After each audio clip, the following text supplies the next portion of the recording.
Drama serial एक भूल की आने वाली एपिसोड में आप देखने जा रहे हैं कि बतूल साहिल से कहती है कि मुझे अम्मी ने तुम्हारी दोस्त नौशीन के बारे में बताया।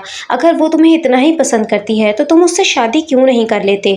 तो ये सुनते साथ ही साहिल कहता है कि मैं उसके बारे में ऐसा कुछ नहीं सोचता जैसा मुमानी को लग रहा है, और वैसे भी मैं अभी किसी से भी शादी नहीं करना चाहता, मुझे कुछ वक्त अकेले रहना है। तो ये सुनते साथ ही बतूल कहती है कि मत करो ये सब। अगर कोई लड़की तुम्हें पसंद करती है, तुम्हारी ज़िंदगी में शामिल होना चाहती है, तो उसे अपनी ज़िंदगी में शामिल कर लो। शायद तुम्हारी और नौशीन की शादी से मेरी ज़िंदगी भी कुछ आसान हो जाए।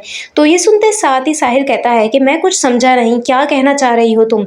मेरी शादी से तुम्हारी ज़िंदगी पर कैसे कोई असर हो सकता है। तो ये सुनते साथ ही बतूल कहती है कि अगर तुम शादी कर लोगे तो हाशिर के दिल में मुझे और तुम्हें लेकर जो भी बदगुमानी है वो दूर हो जाएगी, और शायद फिर वो मुझे कबूल कर लेंगे। शायद मेरी और उनकी ज़िंदगी आसान हो जाएगी। तो ये सुनते साथ ही साहिल कहता है कि कैसी बदगुमानी, जब हमारे दरमियान में कुछ है ही नहीं तो वो क्यों बदगुमान है आज भी। तुम उसकी बदगुमानी को दूर क्यों नहीं करती। सच में किसी को भी अपनी ज़िंदगी में शामिल नहीं करना चाहता मैं। मेरी बात को समझो, मैं इस वक्त सिर्फ अकेले रहना चाहता हूँ। तो ये सुनते साथ ही बतूल कहती है कि क्या तुम मेरे खातिर भी शादी नहीं कर सकते, ये जानते हुए कि अगर तुम शादी कर लेते हो तो मेरी ज़िंदगी आसान हो जाएगी। फिर भी तुम शादी से इनकार करोगे, और वो भी ऐसी लड़की को ठुकरा रहे हो जो तुमसे प्यार करती है।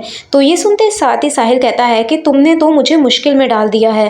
तुम जानती हो मैं तुम्हारे खातिर कुछ भी कर सकता हूँ। ठीक है, मैं शादी के लिए तैयार हूँ। अगर इससे तुम्हारी ज़िंदगी आसान हो जाती है तो मैं ये भी करने को तैयार हूँ।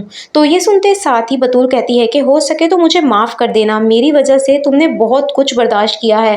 काश मैं सब कुछ फिर पहले जैसा कर सकती। तो ये सुनते साथ ही साहिल कहता है कि मुझसे ज़्यादा तो तुम बर्दाश्त कर रही हो। अगर मेरे कुछ करने से तुम्हें ज़रा सी भी आसानी मिलती है तो मैं करने को तैयार हूँ, मुझे इसमें कोई मलाल नहीं है।